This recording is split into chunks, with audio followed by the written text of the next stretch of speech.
Innanzitutto buonasera a tutti. Desidero ringraziare in particolar modo il Presidente Maroni, la Regione Lombardia per questa spettacolare organizzazione, vuol dire partire col piede giusto, quindi grazie veramente per quello che hai fatto e per quello che hanno fatto i tuoi collaboratori. Un saluto a tutti voi, ovviamente in particolare al Commissario europeo, al Sottosegretario Bressa, a tutti i rappresentanti, i colleghi, i cittadini che sono qui oggi.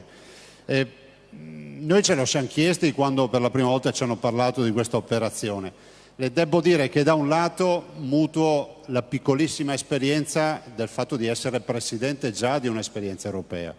L'Euroregione senza confini, quindi Veneto, Friuli, Venezia Giulia e Carinzia, sta per entrare nella nostra operazione la Slovenia e l'Istria, e vedo che facendo con serietà della programmazione molta strada la si può fare assieme.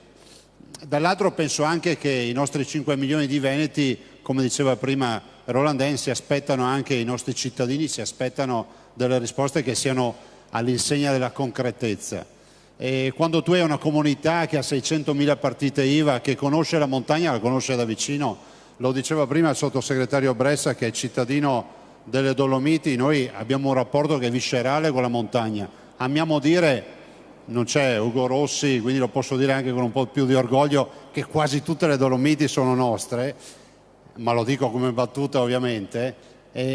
Noi capiamo che la sfida è una sfida importante. Hai 200.000 disoccupati e dici, beh, ai miei cittadini cosa dico?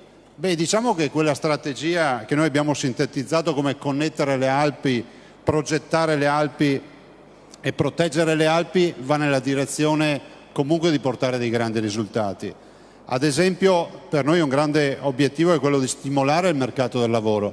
Prima il Presidente Chiamparino diceva le Alpi, lo diceva all'inizio del suo discorso, diceva la montagna in generale è sempre stata vissuta come un valico, no? Qualcosa di invalicabile anzi.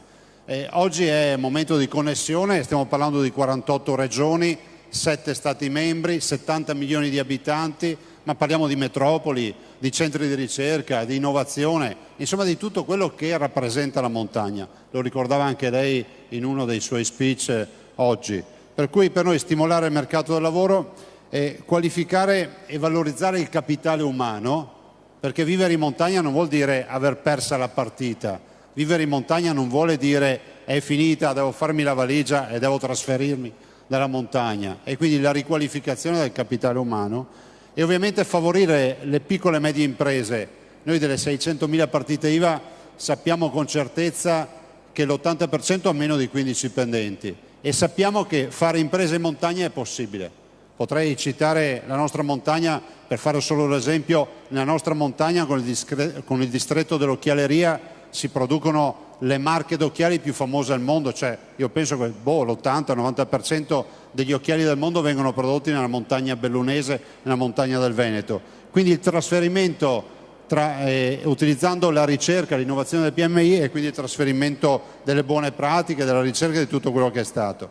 Io penso che detto questo sia fondamentale ricordare anche un paio di passaggi che ha citato il Presidente Maroni prima, di parlare anche di uno sviluppo con equilibrio della montagna. Forse questa è una delle sfide che abbiamo di fronte. Ed infine, perché ho finito il tempo e mi scuso per i 30 secondi in più, perché poi noi non è che siamo bravi, c'è il tempo qui, la sfida dei fondi comunitari, cioè la programmazione comunitaria che deve riconoscere che 48 regioni e 7 Stati membri debbono avere una risposta che sia compatibile a questa grande progettualità. Grazie.